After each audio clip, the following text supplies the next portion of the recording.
Sur cette image publiée par la représentation diplomatique américaine au Cameroun, deux hommes. D'un côté, Monseigneur Andrew Kea, archevêque de Bamenda et président de la conférence épiscopale nationale du Cameroun. De l'autre, le chargé des affaires par intérim des États-Unis, John Robinson. Au menu des discussions, les efforts en cours pour promouvoir le dialogue et la réconciliation dans les régions du Nord-Ouest et du Sud-Ouest. Une rencontre qui s'inscrit dans un contexte particulièrement lourd. Selon un bilan publié par la revue Conflit, les hostilités entre forces de défense et de sécurité et combattants séparatistes ont déjà entraîné 6 000 morts, tous camerounais, ainsi que des centaines de milliers de déplacés, dont 80 000 réfugiés au Nigeria. Environ 648 000 personnes se sont par ailleurs déplacées à l'intérieur même du pays, tandis que 2 000 prisonniers politiques seraient recensés depuis le début du conflit et 600 000 élèves privés de scolarité. Si cette rencontre peut sembler protocolaire, elle s'inscrit en réalité dans la continuité d'un engagement américain jamais démenti depuis le début de la crise.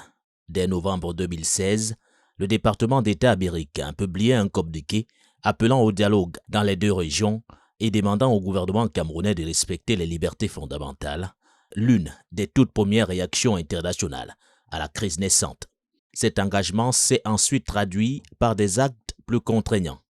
En 2021, le Sénat américain a adopté la résolution 684 exigeant du gouvernement camerounais et des groupes armés séparatistes qu'ils s'engagent dans un dialogue inclusif arbitré par la communauté internationale. Une résolution qui pointait aussi au passage l'insuffisance de mobilisation d'autres partenaires occidentaux du Cameroun. La même année, Washington est même passé aux sanctions. L'administration américaine a mis en place une politique de restriction de visas visant les personnes jugées responsables ou complices d'entraves à la résolution pacifique de la crise, tout en réaffirmant son soutien au peuple camerounais et son attachement à un dialogue sans conditions préalables. Des organisations comme International Crisis Group soulignent d'ailleurs que c'est avec l'aide de ses partenaires internationaux que le gouvernement camerounais devrait engager un dialogue avec les dirigeants anglophones pacifiques sur les questions de décentralisation et de gouvernance, les États-Unis figurant historiquement parmi les puissances à avoir concrètement fait pression. En ce sens, cette position américaine n'a toutefois pas manqué d'être questionnée.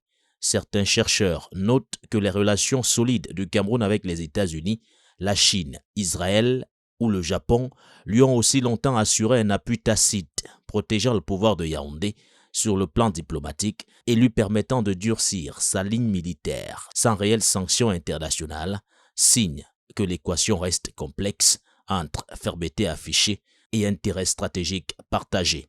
En recevant Monseigneur Kea, Washington rappelle en tout cas qu'il entend rester dans la boucle d'un dossier qu'il n'a jamais totalement lâché depuis 10 ans, espérant enfin faire bouger les lignes.